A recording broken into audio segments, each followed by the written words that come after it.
আসসালামু আলাইকুম বন্ধুরা, আজকে আপনাদেরকে দেখাবো একটি পাঞ্জাবি থেকে কিভাবে পাঞ্জাবির মাপ নিতে হয়। আমার পাঞ্জাবি কাপড় এইটা আর মাপের আমার কাপড় এইটা। কিভাবে মাপ নিতে হয় সঠিক নিয়মে এবং কিভাবে কাটিং করতে হয় খুব সহজ করে শিখিয়ে দেব। আজকের এই ভিডিওটি দেখার পর আপনারা খুব সহজেই তৈরি মাপ দিয়ে পাঞ্জাবি কাটিং করে নিতে পারবেন। তাহলে চলুন কিভাবে পাঞ্জাবিটি কাটিং করতে হয় এবং কিভাবে মাপ নিতে হয় শিখে নেই।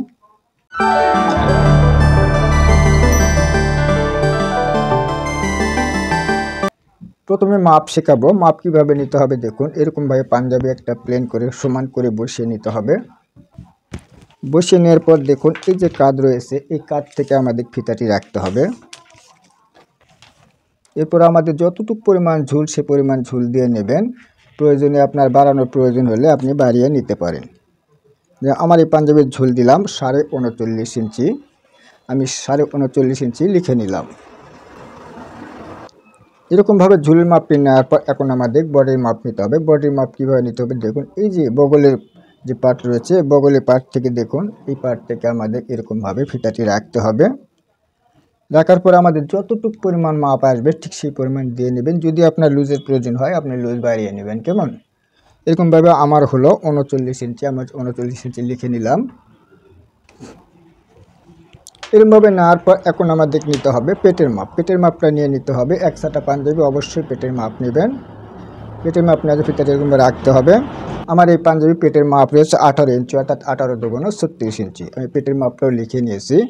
এরকমভাবে নেওয়ার পর এখন আমাদের নিতে হবে শোল্ডারের মাপ। শোল্ডারের মাপ নেওয়ার জন্য দেখুন এই যে হাতা যেখান থেকে লাগানো হয়েছে ঠিক এখান থেকে আমাদের ফিতাটি রাখতে হবে এবং এই পাশে যেখান থেকে আমাদের হাতা লাগানোর প্রয়োজন সে পাশ পর্যন্ত ফিতাটি রাখতে হবে। রাখার পরে যতটুকু হবে সেটাকে আমাদের শোল্ডারে মাপ নিতে হবে। তাহলে আমার শোল্ডারের মাপ রয়েছে 16 ইঞ্চি। আমি 16 ইঞ্চি লিখে নিলাম। তাহলে পাঞ্জাবির ঝুলের মাপ, পেটের মাপ, বডির মাপ এবং শোল্ডারের মাপ কিন্তু হয়ে গেল। এখন আমাদের নিতে হবে হাতার মাপ। হাতার মাপ নেওয়ার জন্য এইরকমভাবে হাতাটাকে সমান করে বসিয়ে নিতে হবে। বসিয়ে নেওয়ার পর দেখুন যেখান থেকে আমি শোল্ডারের মাপ নিয়েছি সেখান থেকে হাতার মাপ নিতে হবে। ঠিক এরকমভাবে হাতার মাপ আমার রয়েছে দেখুন 21 ইঞ্চি। কারণ বাড়ানোর প্রয়োজন থাকলে অবশ্যই বাড়িয়ে নেবেন। কেমন? আমি 21.5 ইঞ্চি দিলাম। এরপরে নিতে হবে হাতার মোহরি। হাতার মোহরি যা থাকবে ঠিক সেই পরিমাণ আপনাকে নিতে হবে। আমার হাতার মাপ রয়েছে 10 ইঞ্চি। আমি 10 ইঞ্চি মাপ লিখে নিয়েছি। কেমন? এরপরে দেখুন কীভাবে কলারের মাপ নিতে হবে। কলারের মাপ এই দুটি পার্ট একসঙ্গে করে নেবেন। এরকমভাবে করে নেওয়ার পর এখান থেকে ফিতাটি রাখতে হবে এবং সমান করে টান করে ধরে নিয়ে আমাদের কলারের মাপটা নিয়ে নিতে হবে। আমার কলারের মাপ রয়েছে 15.5 ইঞ্চি, অর্থাৎ 15.8 ইঞ্চি। 15.8-এর ডবল হয় 15.5 ইঞ্চি। আমি 15.5 ইঞ্চি মাপ নিয়ে নিলাম। তাহলে এইটুকু মাপ নেওয়ার পর এখন আমাদের নিতে হবে, যেহেতু তৈরি মাপ রয়েছে যে সেই ক্ষেত্রে আমাদের আপনার ঘেরের মাপটা নিয়ে নিতে হবে। ঘেরের মাপ ঠিক এরকমভাবে ঘেরটা ধরতে হবে। এরকমভাবে ঘেরের মাপটা অবশ্যই নিয়ে নিতে হবে। আমার ঘেরের মাপ রয়েছে 22 ইঞ্চি। তাহলে আশা করি বুঝতে পারছেন কীভাবে পাঞ্জাবির ঝুলের মাপ, বডির মাপ, পেটের মাপ এবং শোল্ডারের মাপ, হাতার মাপ নিতে হয়। খুব সহজভাবে বুঝিয়ে দেওয়ার চেষ্টা করেছি। এখন দেখুন কীভাবে কাটিং করতে হবে সুন্দর করে শিখিয়ে দিচ্ছি। এখন এটাকে রেখে দিতে হবে। এখন আমার যে কাপড়টা রয়ে গেল এই কাপড়টাকে ওপেন করে নিতে হবে। তারপরে বলি এই মাপে পাঞ্জাবি কাটিং করতে আপনাদের 2.5 হাত বহরের 2.5 গজ কাপড় নিলেই কিন্তু হয়ে যাবে। তাহলে এখন দেখুন কাপড়টিকে সমান করে বিছিয়ে নিতে হবে।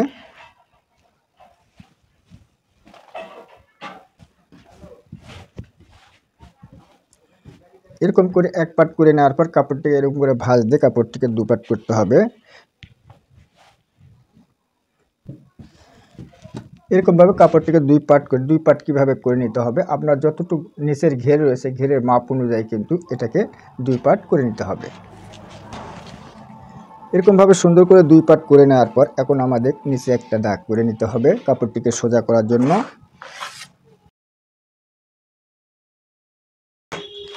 এরকমভাবে সোজা করে দাগ দিয়ে নেওয়ার পর এখন 1/2 ইঞ্চিতে একটা দাগ করে নিতে হবে মুড়িয়ে সেলাই দেওয়ার জন্য।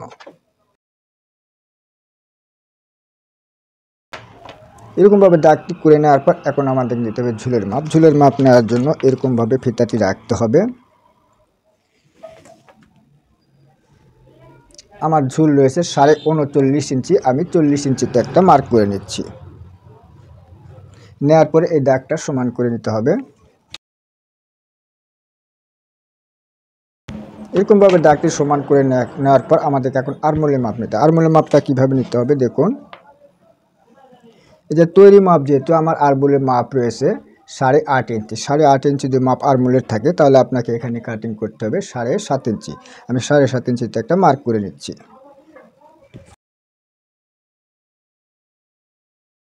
এরকমভাবে দাগটি করে নেওয়ার পর এখন আমাদের দেখতে হবে পেটের মাপ। পেটের মাপ নেওয়ার জন্য এই দাগ থেকে আমাদের ফিতাটি রাখতে হবে। পেটের মাপ দিতে হবে 6.5 ইঞ্চিতে।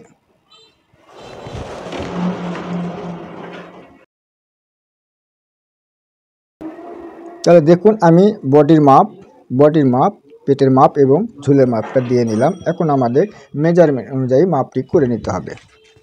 তাহলে প্রথমে আমাদের নিতে হবে শোল্ডারের মাপ। শোল্ডারের মাপ আমার কত রয়েছে? 16 ইঞ্চি, তাই না? 16কে অর্ধেক করলে কত হয়?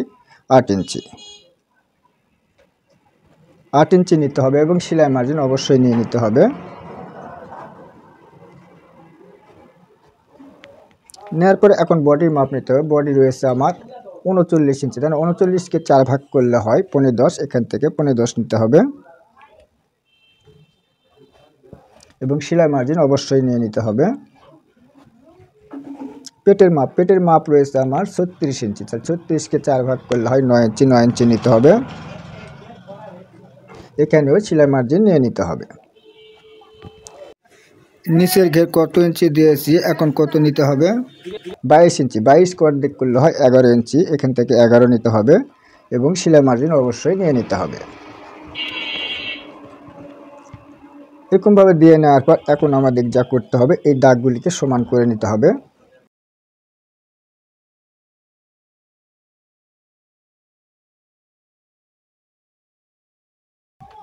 এরকমভাবে দাগটি করে নেওয়ার পর এখন আমাদের পকেট দিতে হবে। পকেটের মাপ কত হবে দেখুন, এই দাগ থেকে আমাদের পকেটের মাপ নিতে হবে।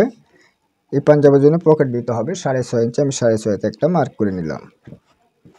অর্থাৎ যেখান থেকে পেটের মাপ দিয়েছি পেটের মাপ থেকে আমাদের পকেটের মাপ নিতে হবে। তাহলে এখন দিতে আমাদের গলার ঘাড়ি। গলার ঘাড়ি কত ইঞ্চি দিতে হবে? এই পাঞ্জাবের জন্য গলার ঘাড়ি দিতে হবে 2.5 ইঞ্চি। 2.5 ইঞ্চি দিয়ে নেওয়ার পর এখন দেখুন আমাদের কিন্তু এখন শোল্ডারের ঢালু দিতে হবে। শোল্ডারের ঢালু কত ইঞ্চি দিবেন? এই পাঞ্জাবের জন্য শোল্ডারের ঢালু দিতে হবে 2.25 ইঞ্চিতে। এখান থেকে 2.25 নিতে হবে। এখান থেকে একটা দাগ করে নিতে হবে।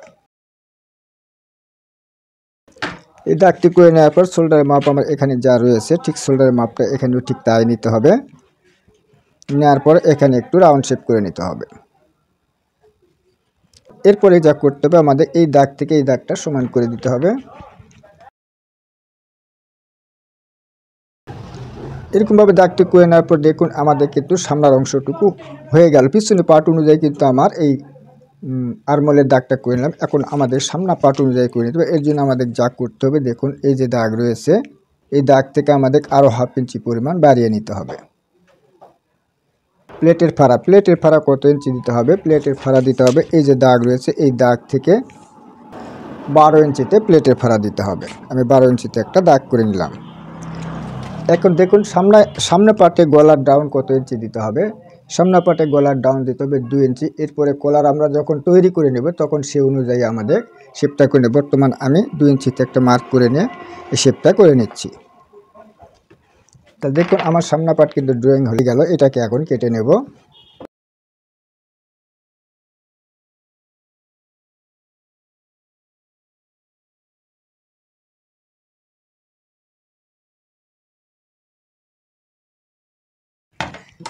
তাহলে আপনার সামনের পার্ট কিন্তু হয়ে গেল। এরপরে এখানে একটা কাট দিয়ে নিতে হবে আর এখানকার কাট দিতে হবে সাইড, একেবারে সাইড সিলাই দিয়ে নেওয়ার পর চিকন করে সিলাই দিয়ে নেওয়ার পর তারপরে এই পাশ দিয়ে আমাদের পকেট তৈরি করে নিতে হবে। কেমন? এখন এটাকে রেখে দিচ্ছি। এখন কাটিং করতে হবে আমাদের পিছনের পার্ট। পিছনের কাটার জন্য এই কাপড়টা রয়ে গেল। এই কাপড়টাকে এরকমভাবে কাপড়টিকে মেলায় নেওয়ার পর এর উপরে আর একটি ভাঁজ দিয়ে 2 পার্ট করে নিতে হবে। এটা খেয়াল রাখতে হবে পিন কিন্তু আমার উপরে পাশে আছে, তাই না? ঠিক আমাদের সামনে পাটও কিন্তু উপরে পাটে বসিয়ে নিতে হবে। এই পিনটা অবশ্যই খেয়াল করে নেবেন। এরকমভাবে যেভাবে ভাঁজ দিয়েছি দেখুন, আপনি প্রথমে যেভাবে ভাঁজ দিয়েছিলেন ঠিক একইভাবে এই ভাঁজটা করে নিতে হবে। সামনা পাট রয়েছে এই সামনা পাটটা এরকমভাবে সুন্দর করে বসিয়ে নিতে হবে। এভাবে সুন্দরভাবে বসিয়ে নেওয়ার পর এখন দেখুন আমাদের পিছনে পাট কীভাবে কাটিং করতে হবে। পিছনে পাট কাটার জন্য দেখুন এই যে দাগ রয়েছে এই দাগ থেকে আমাদের উপরে 2 ইঞ্চিতে একটা মার্ক করে নিতে হবে। নিয়ে দাগটা সমান করে নিতে হবে।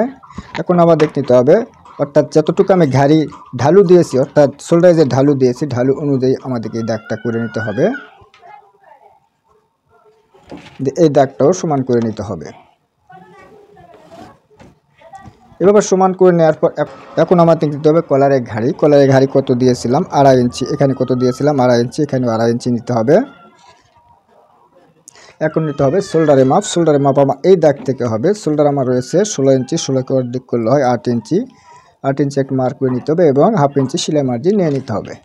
নেওয়ার পর এই দাগটা সমান করে নিতে হবে।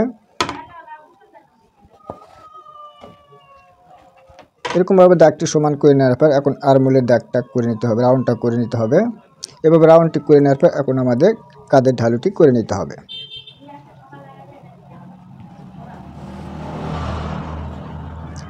এরকমভাবে কাঁধের ঢালুটি করে নেওয়ার পর দেখুন আমাদের এখন কলার ডিপ কত ইঞ্চি দিতে হবে? এই দাগ থেকে আমাদের 6 ইঞ্চিতে একটা দাগ করে নিতে হবে। এটা হবে কলারের ডিপ। তাহলে আশা করি বুঝতে পারছেন কিভাবে পিছনে পাটের অংশ নিতে হয় এবং আমাদের এই পাশে যা থাকবে ঠিক সেটাই থাকবে, এই পাশে কোনো পরিবর্তন হবে না। এখন এই পর্যায়ে এটাকে কেটে নিতে হবে।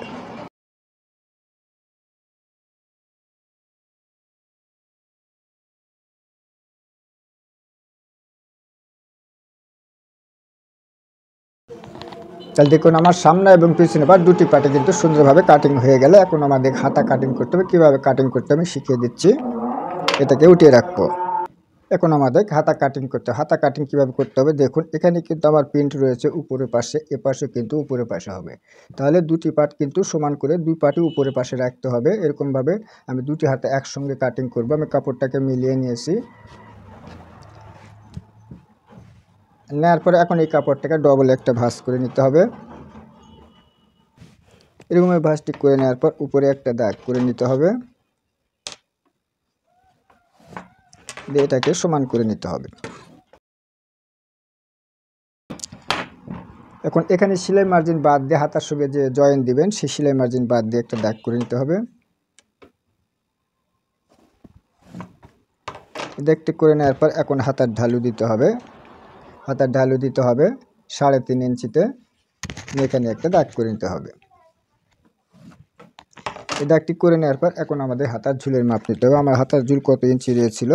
21 ইঞ্চি। তাই এর জন্য এই দাগ থেকে ফিতাটি রাখতে হবে। আমার হাতার মাপ রয়েছে 21.5 ইঞ্চি। আমি 21.5 ইঞ্চিতে একটা মার্ক করে নিচ্ছি। এই দাগটা সমান করে নিতে হবে। এই হাতার মুখে আমি পাইপিং দিব, এর জন্য আমি কিন্তু বাড়তি কাপড় রাখলাম না। কেমন?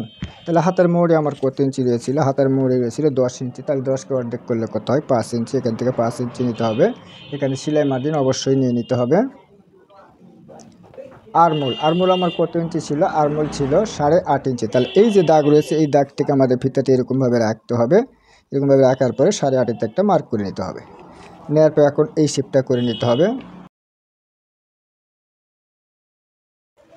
এরকমভাবে শেপটি করে নেওয়ার পর এই যে রয়েছে রাউন্ড অনুযায়ী একটা শেপ করে নেবেন। নেওয়ার পরে এখন আমাদের হাতার রাউন্ডটি করে নিতে হবে। তাহলে দেখুন আমার হাতার শেপ কিন্তু হয়ে গেলে এখন এটাকে কেটে নিতে হবে।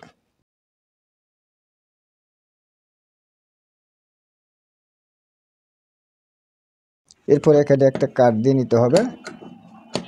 নেওয়ার পর এখন তালিপাট কাটিং করতে হবে, এর জন্য এটাকে ওপেন করে নিতে হবে।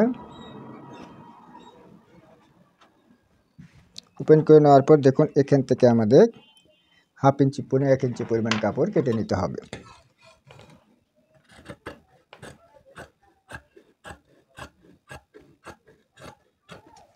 এইটুক কাপড় আমাদের কাটিং করে নিতে হবে সামনা পার্ট থেকে। আশা করি বুঝতে পারছেন কিভাবে হাতে কাটিং করতে হবে। এটাকে এখন রেখে দিতে হবে। এরপরে পকেট কিভাবে কাটিং করতে হবে দেখুন। আর এই যে কাপড়টা রয়ে গেলে এই কাপড়টাকে এরকমভাবে একটা ভাঁজ করে নিতে হবে। এই ভাঁজটা আপনি কত ইঞ্চি করে নেবেন? 5টা করে নিতে হবে। আপনি যতটুকু পরিমাণ পকেট দেবেন সেই পরিমাণ অনুযায়ী কিন্তু এটাকে ভাঁজ করে নিতে হবে। অর্থাৎ পকেটের চড়া যতটুকু দেবেন। এরপরে এটাকে সমান করে নিতে হবে।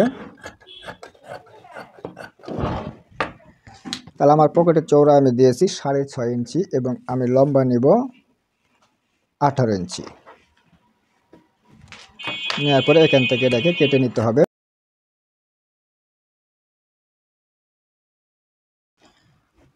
নেওয়ার পরে এই পাশ দিয়ে আমরা কেটে নেব এটাকে।